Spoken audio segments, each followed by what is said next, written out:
आज से एक नई राजनीतिक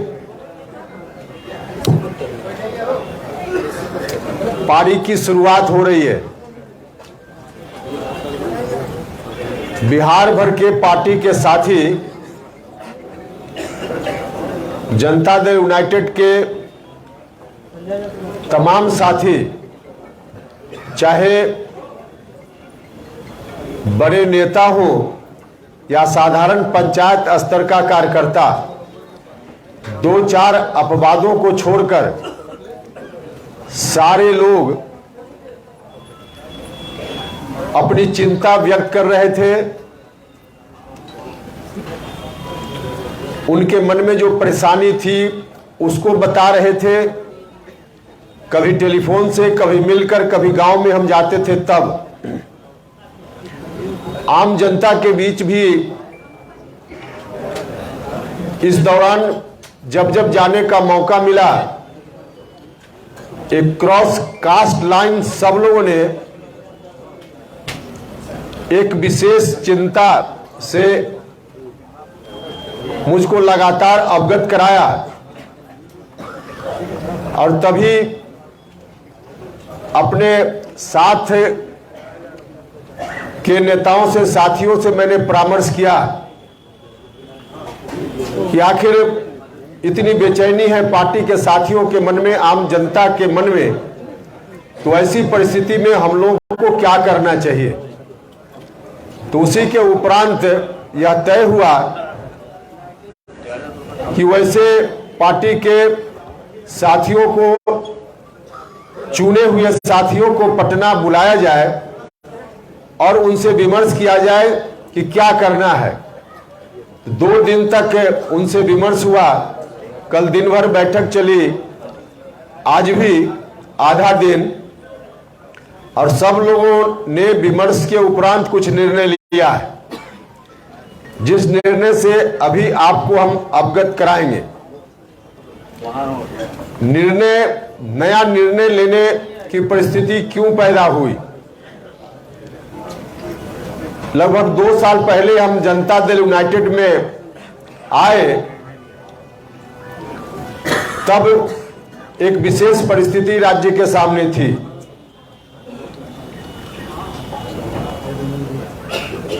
नीतीश कुमार जी के ऊपर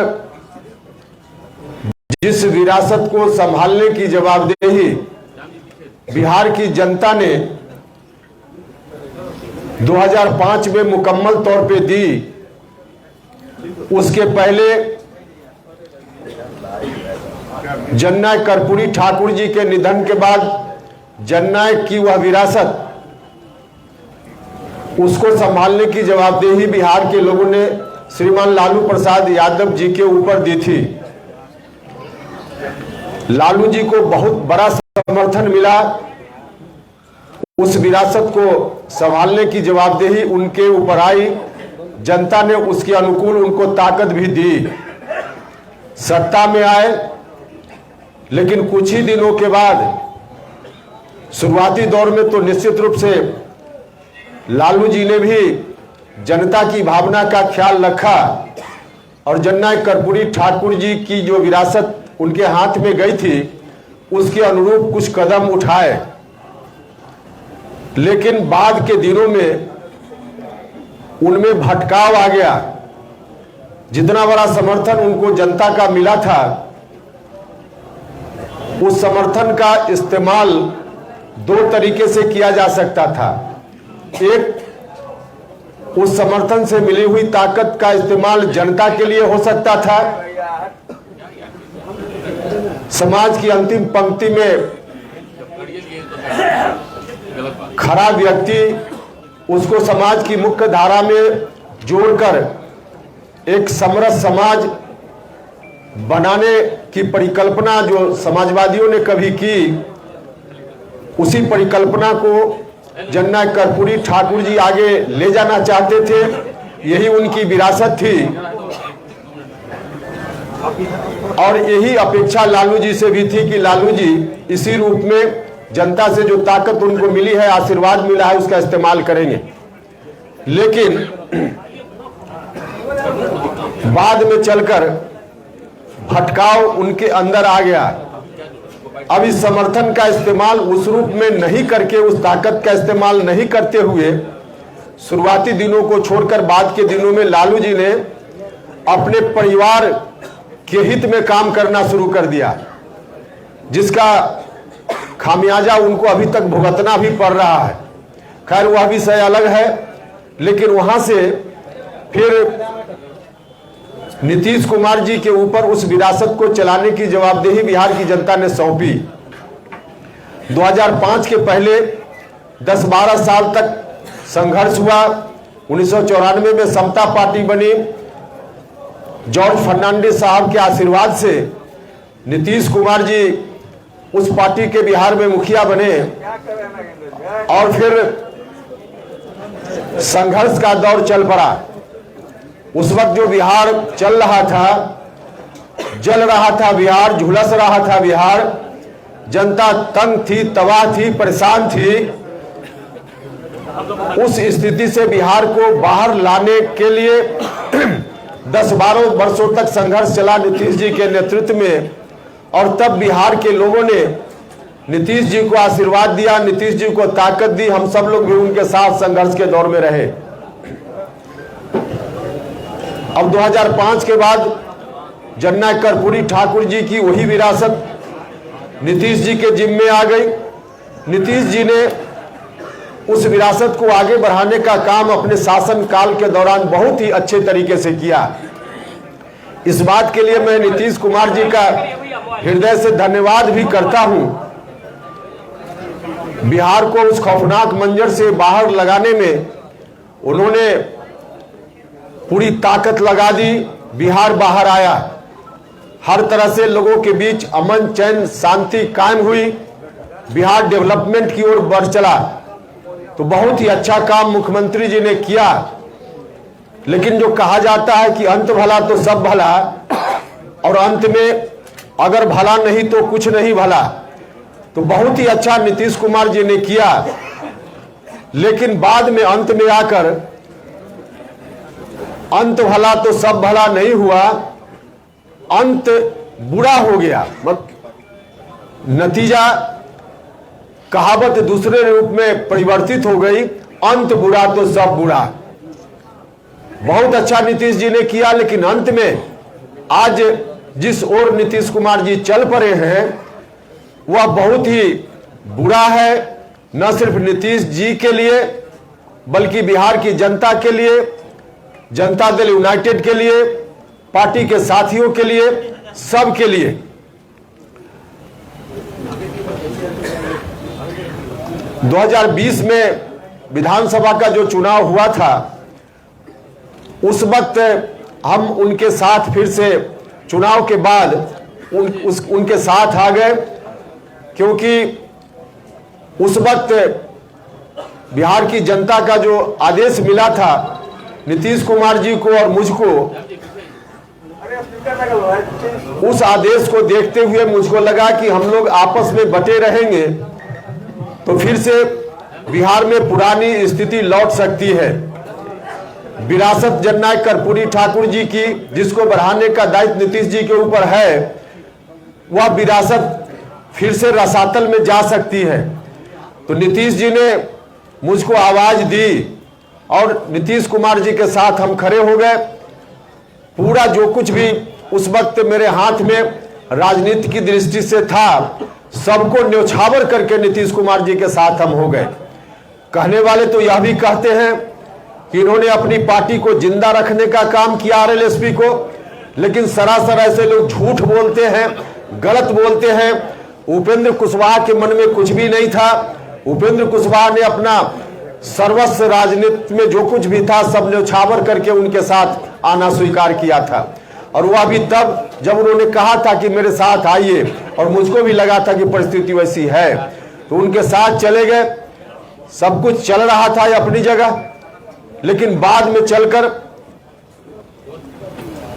जो गठबंधन पहले चल रहा था बीजेपी के साथ, उस गठबंधन से हटकर नया गठबंधन बनाने की बात होने लगी, उसको भी हमने स्वीकार किया कि चलिए पार्टी की मजबूरी है तो इस गठबंधन को भी स्वीकार करना चाहिए।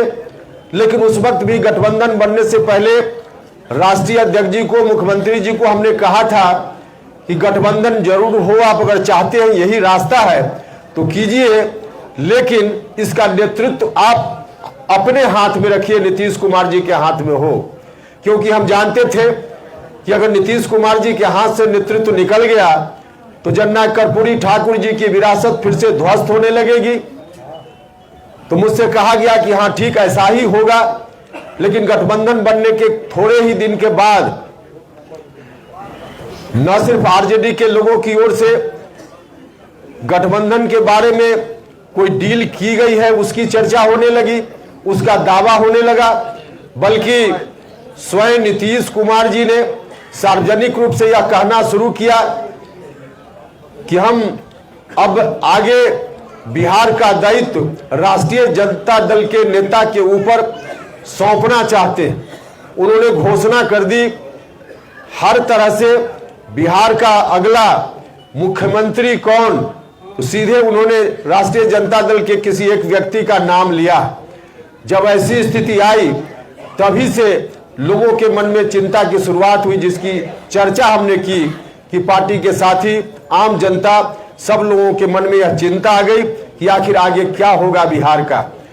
अब हमारे सामने रास्ता था कि जननायक कर्पूरी ठाकुर जी की विरासत को हम चुपचाप बैठकर उन्हीं हाथों में जाते हुए मुखदर्शक बनकर देखते रहते जिन हाथों ने बिहार को मचोड़ दिया, मरोड़ दिया, या फिर हम सब लोग बैठकर कोई नया रास्ता लेते।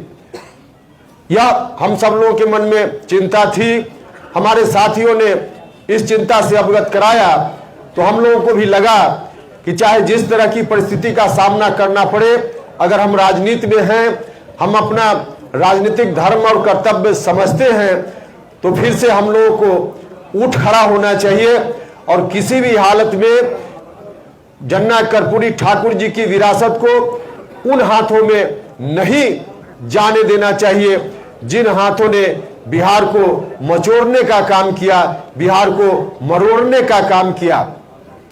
तो इसीलिए जब बात होने लगी कि वहीं पर फिर से चली जाएगी सारी चीजें, तब मामला पार्टी के अंदर शुरू हुआ।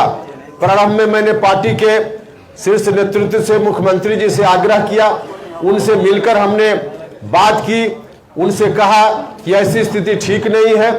उदाहरण के रूप में हमने बताया कि महागठबंधन निर्माण के बाद जो उपचुनाव हुए बिहार में विधानसभा के, उन उपचुनावों का परिणाम बताता है कि हमारा जन आधार हमसे खिसकता जा रहा है, पार्टी धीरे धीरे बर्बादी की ओर चलते जा रही है। हमने कहा मुख्यमंत्री जी से, व्यक्तिगत रूप से भी मिलकर कहा, बाद में कहा गया कि मिलकर कहना चाहिए। मिलकर जितनी बात हमको कहनी चाहिए थी हमने तो पहले ही एक बार नहीं अनेक बार कही। व्यक्तिगत रूप से भी पार्टी के मंच पर भी हमने उठाया, विधायक दल की मीटिंग में भी हमने यह बात कही, पार्टी की बैठक में यह बात कही। तो हर तरफ से, हर तरह से इस बात को कहने के बाद मुझको लगा कि आखिर हो क्या रहा है, क्यों ऐसा हो रहा है। पार्टी बर्बाद होते जा रही, लगातार जनाधार खिसकता जा रहा है। और उस वक्त जब हमने इस तरह के सवाल को उठाना शुरू किया तो मुख्यमंत्री जी ने कहा कि जहां जाना हो उपेंद्र कुशवाहा चला जाए। हमने उस दिन कहा था कि उपेंद्र कुशवाहा ऐसे नहीं जाएगा, हिस्सा लेकर जाएगा, आप लोगों को याद होगा। लेकिन तब हम हिस्सा की बात करते थे, अब तो इस निष्कर्ष पर हम लोग पहुंचे हैं कि हिस्सा किस बात का मुख्यमंत्री जी से हम मांगे। अब मुख्यमंत्री जी के पास है क्या कि हम उसका हिस्सा मांगे। मुख्यमंत्री जी ने सारी चीज अब गिरवी रख देने का काम किया है। जो बाप दादे की संपत्ति, राजनीतिक संपत्ति, जिसकी बात हमने की थी कि हम उसमें हिस्सा चाहते हैं, अब हम आज महसूस कर रहे हैं कि हम हिस्सा जो मांग रहे हैं, अब नीतीश जी के हाथ में तो वह जायदाद, राजनीतिक जायदाद है ही नहीं। नीतीश जी ने गिरवी रख देने का काम किया, बंधक रख देने का काम किया, और बंधक उन हाथों में रखने का काम किया जिन हाथों ने किस तरह से बिहार को बर्बाद करने का काम किया। तो वहां बंधक ही जब पूरी जायदाद नीतीश जी ने रख दी तो हम हिस्सा कहां मांगे। नीतीश जी के हाथ में अब शून्य है, जीरो है। अब जब बड़ा भाई के हाथ में जीरो है तो छोटा भाई कौन सा हिस्सा उनसे लेगा। अब हिस्सा मांगने की बात उनसे नहीं कर रहे, क्योंकि हिस्सा तब हम मांगते जब उनके हाथ में होता। आज कुछ है ही नहीं। अब जब कुछ है नहीं तो उस परिस्थिति में हम यह भी सोचते हैं कि आखिर ऐसी स्थिति आई क्यों कि नीतीश कुमार जी ने पूरे तौर पे इस विरासत को कहीं गिरवी रखने का काम किया। हम लोग प्रारंभ से देखते रहे हैं नीतीश कुमार जी को, समता पार्टी के दौर से, उससे पहले से भी हम नीतीश जी को देखते रहे हैं। नीतीश जी पहले कोई भी राजनीतिक निर्णय खुद लेते थे, लोगों से परामर्श जरूर करते थे, एक एक कार्यकर्ता से बात करते थे, नेताओं से बात करते थे और उसके उपरांत फिर निर्णय लेते थे। तो खुद से जब निर्णय लेते थे तो उनका निर्णय सही होता था। लेकिन आज की तारीख में नीतीश कुमार जी खुद कोई निर्णय ले ही नहीं रहे। और एग्जाम्पल के लिए हम आपको बताएं, आप लोग जानते भी हैं, महागठबंधन जब बना, गठबंधन में फिर से बदलाव हुआ तो क्यों बदल गए, क्यों महागठबंधन में आ गए। मुख्यमंत्री जी ने सार्वजनिक रूप से पब्लिक डोमेन में यह बात कही है कि पार्टी के राष्ट्रीय अध्यक्ष ललन सिंह जी और श्री विजेंद्र यादव जी ने महागठबंधन के साथ जुड़वा दिया, पार्टी को इधर से हटाकर वहां ला दिया। मतलब मुख्यमंत्री जी किसी के कहने पर वहां चले गए। तो इसलिए सीधा एग्जाम्पल है कि मुख्यमंत्री जी आप अपनी इच्छा से कुछ नहीं कर रहे। जो लोग उनके साथ अगल बगल कुछ लोग हैं जिन लोगों ने उनको घेर लिया है, अब ऐसे घेरे हुए लोगों के द्वारा जो सलाह दी जाती है मुख्यमंत्री जी उसी के हिसाब से एक्ट करते हैं। कुछ लोगों ने मुझसे सवाल किया कि आखिर ऐसा क्यों मुख्यमंत्री जी कर रहे हैं। जो लोग जिन लोगों ने घेर लिया है उनकी सलाह पर क्यों चल रहे हैं। इसलिए चल रहे हैं, मुख्यमंत्री जी अपनी इच्छा से इसलिए निर्णय आज नहीं कर पा रहे हैं कि उन्होंने अपने पास उन लोगों को कभी आने ही नहीं दिया, अपना उत्तराधिकारी उस रूप में किसी को बनाने की कोशिश ही नहीं की जो जननायक कर्पूरी ठाकुर जी की विरासत के अनुकूल उनको सलाह देता। जो लोग भी अगल बगल बैठे हुए हैं, जननायक कर्पूरी ठाकुर जी की विरासत से उनको कोई लेना देना नहीं है। इन लोगों की तो एक तरह से साजिश है कि वह विरासत बर्बाद हो जाए।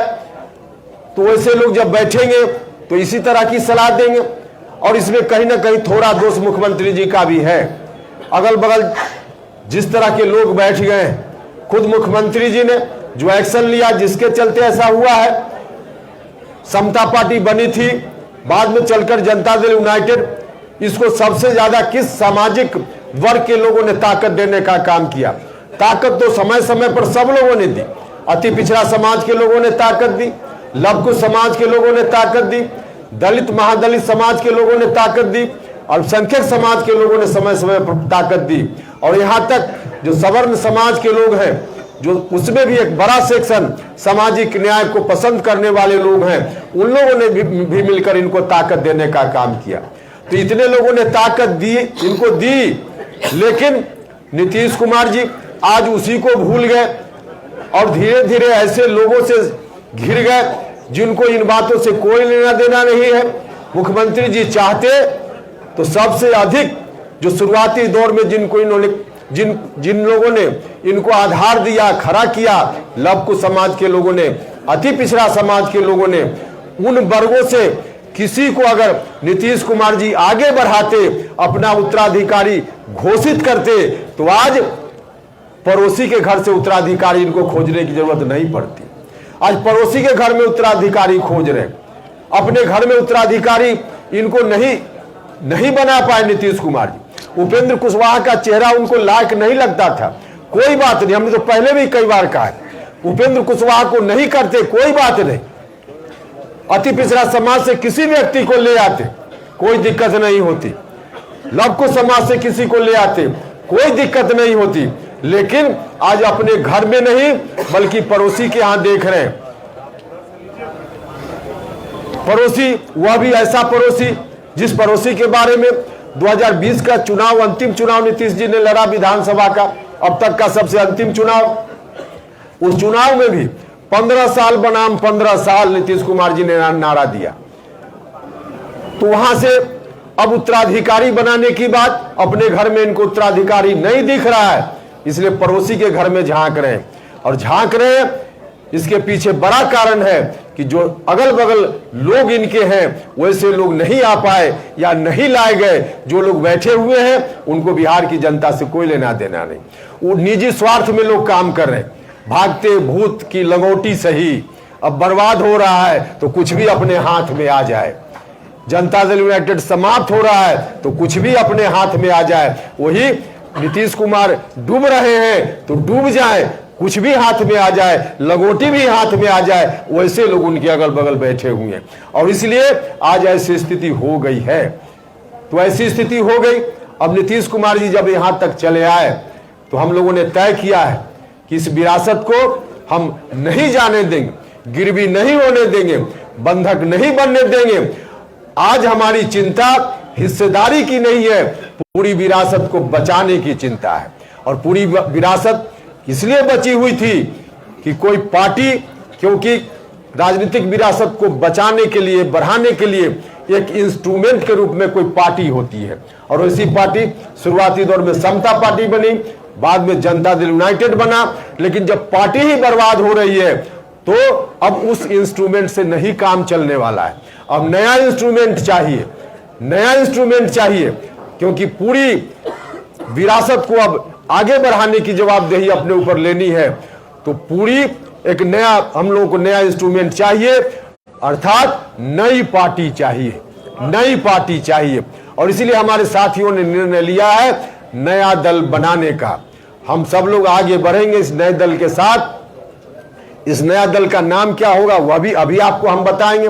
हमारे साथियों ने इस काम के लिए मुझको अधिकृत किया है। मुझको अभी जो फैसला हुआ वहां बैठक में साथियों ने प्रस्ताव लिया, सर्वसम्मति से प्रस्ताव पारित हुआ कि नया दल बनेगा। उसके नाम की घोषणा उपेंद्र कुशवाहा करेंगे। एक और निर्णय इन लोगों ने लिया कि जो नया दल बन गया, आज निर्णय हो गया, उस निर्णय को कार्यान्वित मुझको करने की जवाबदेही मेरे ऊपर लोगों ने दी है। और उस नई पार्टी का राष्ट्रीय अध्यक्ष भी लोगों ने मुझको बनाया है। यह जवाबदेही भी मेरे ऊपर है। और इसी जवाबदेही को देते हुए साथियों ने कहा कि पार्टी के नाम का भी ऐलान आप खुद कर लीजिए। तो अभी आपको पार्टी का नाम बताएंगे, लेकिन यह पार्टी आगे पूरी विरासत को आगे ले चलेगी। जननायक कर्पूरी ठाकुर जी की विरासत को हम बंधक नहीं बनने देंगे। भले हमारे बड़े भाई ने बंधक बना दिया है, आरजेडी के साथ एग्रीमेंट कर लिया है, लेकिन उस एग्रीमेंट को हम जनता के बीच जाकर तोड़वाने का काम करेंगे।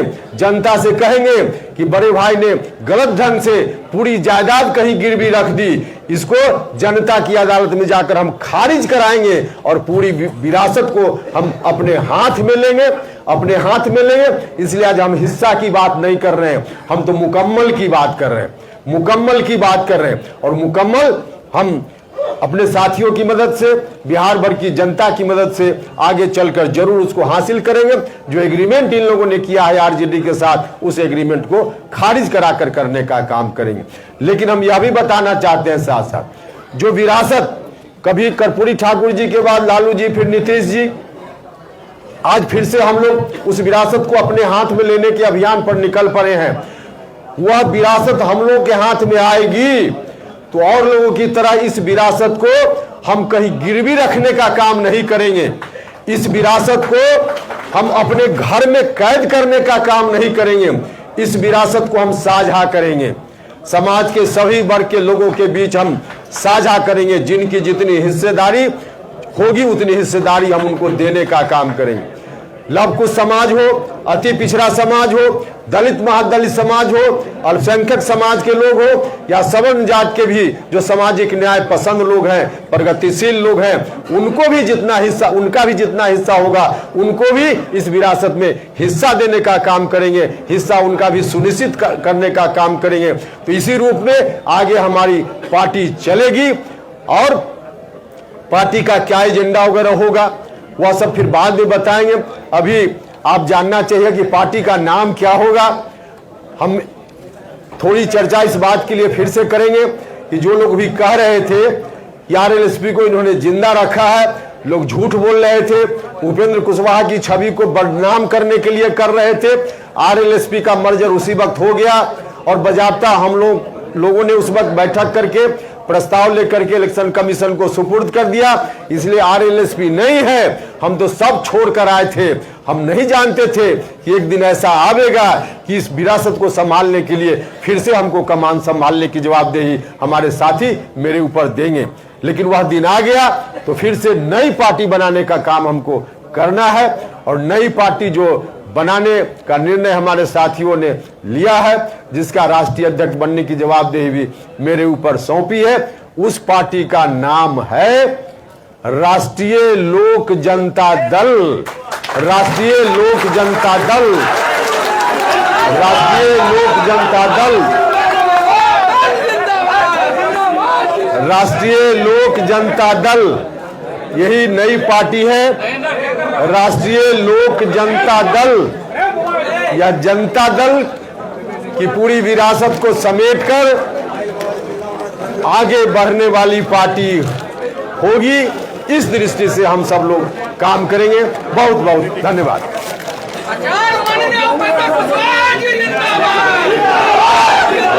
सवाल बढ़कर पूछेंगे। अरे भाई नारा बंद कीजिए, नारा बंद कीजिए। कोई सब एक जानकारी और दे, एक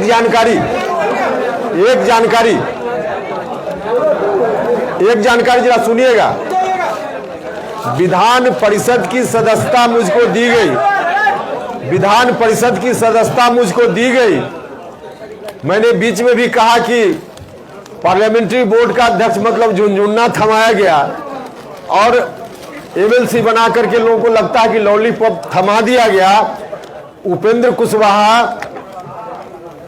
अपनी जमीर बेचकर अमीर बनने का काम न कभी किया है न करेगा।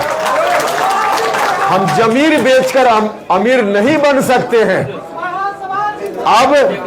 अब पार्टी की प्राथमिक सदस्यता से इस्तीफा की घोषणा मैं करता हूं। साथ ही साथ विधान परिषद की सदस्यता अब प्रक्रिया है कि मिलकर विधानसभा के सभापति जी को त्यागपत्र देना पड़ता है।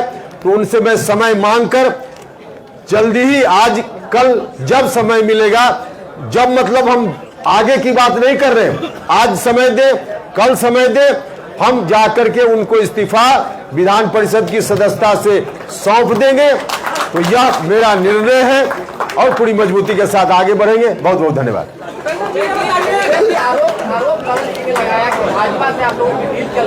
अजय एक सेकंड, अब पूछ रहे साथी आप ही के बीच से कोई कि भारतीय जनता पार्टी के साथ अब आरोप राष्ट्रीय अध्यक्ष जी लगाए और एक आध बार तो माननीय मुख्यमंत्री जी भी बोल दिए कि इनका अलाइनमेंट है भारतीय जनता पार्टी के साथ। अब है कि नहीं है वह विषय तो अलग है, लेकिन यह बात अगर कहीं से आई है तो बड़े भाई से उपेंद्र कुशवाहा भी कुछ सीखा है। अब बड़े भाई 6 बजे शाम में अपने विधायक दल की मीटिंग करते हैं और शाम में 2 घंटा के बाद जाकर गवर्नर साहब से मिलकर इस्तीफा देते हैं और लौट करके आधा घंटा के बाद दूसरी पार्टी के लोगों के साथ बैठ करके और फिर से विधानमंडल दल के नेता चुने जाते हैं। और कल 2 बजे दिन का भी इंतजार नहीं होता, सुबह 10 बजे शपथ ग्रहण करते हैं। तो जिस तरह से उनका अलाइनमेंट फिक्स था तो दूसरे के ऊपर क्यों करें? अलाइनमेंट मेरा है कि नहीं हम यह नहीं करें, लेकिन ऐसा कुछ अगर होता भी है तो उन्हीं से मैंने सीखा होगा। बहुत धन्यवाद।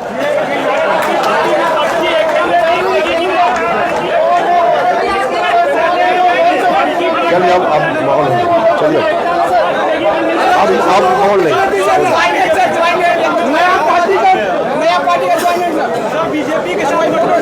चलिए खड़ा हो जाइए, चलिए खड़ा हो।